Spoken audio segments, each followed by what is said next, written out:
conjunto de pinturas. Eu produzo pinturas, esculturas, instalações e tal, mas essa era uma exposição que eu queria fazer só de pinturas, relativas à minha pesquisa com cor, enfim, e outras questões. Mas é uma exposição que eu pensei para a galeria. Eu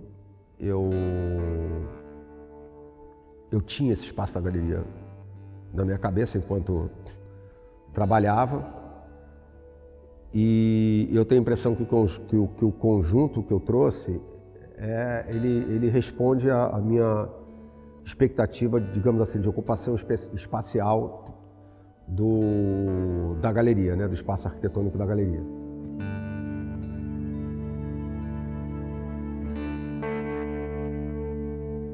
Essa exposição do José Bechara se chama José. O seu ponto de partida foi um poema de Carlos Drummond de Andrade, um poema célebre, José, no qual uma voz ameaçadora que pergunta todo o tempo: e agora, José?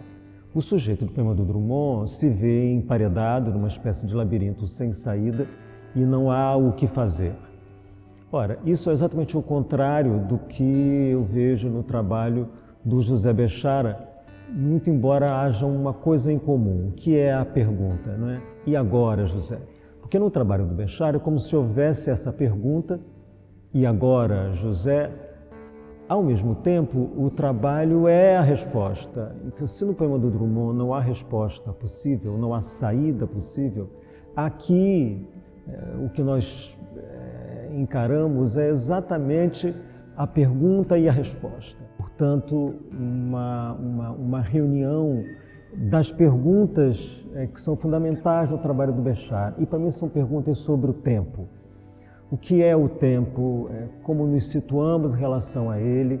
A crítica já observou muitas vezes o quanto a matéria do tempo aparece, por exemplo, no uso das lonas usadas de caminhão.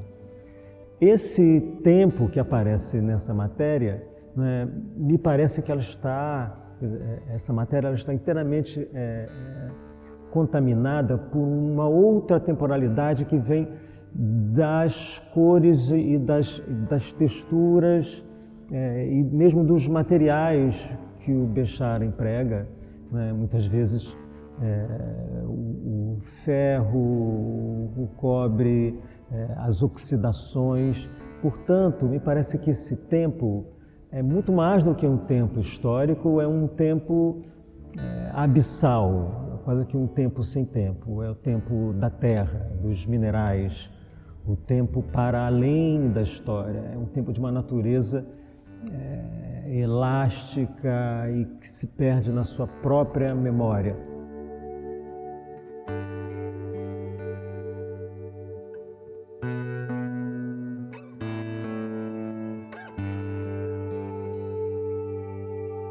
Então, assim, eu tenho aqui um conjunto com trabalhos que deram passos na direção de cores altas, de contrastes mais altos.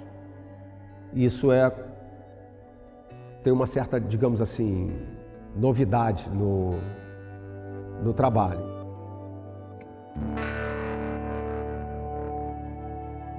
Quando vemos esses trabalhos, a cor, a paleta, por exemplo, muito mais do que uma paleta objetiva, e parece que é uma paleta de sensações, não é? É uma cor que vem com a sensação, uma espécie de ancestralidade. É uma exposição que privilegia a experiência, sabe assim, um chamamento à sensação, a uma experiência física, sensorial para além da experiência intelectual. E, portanto, essa é a resposta que esse José dá à sua própria pergunta. E agora, José?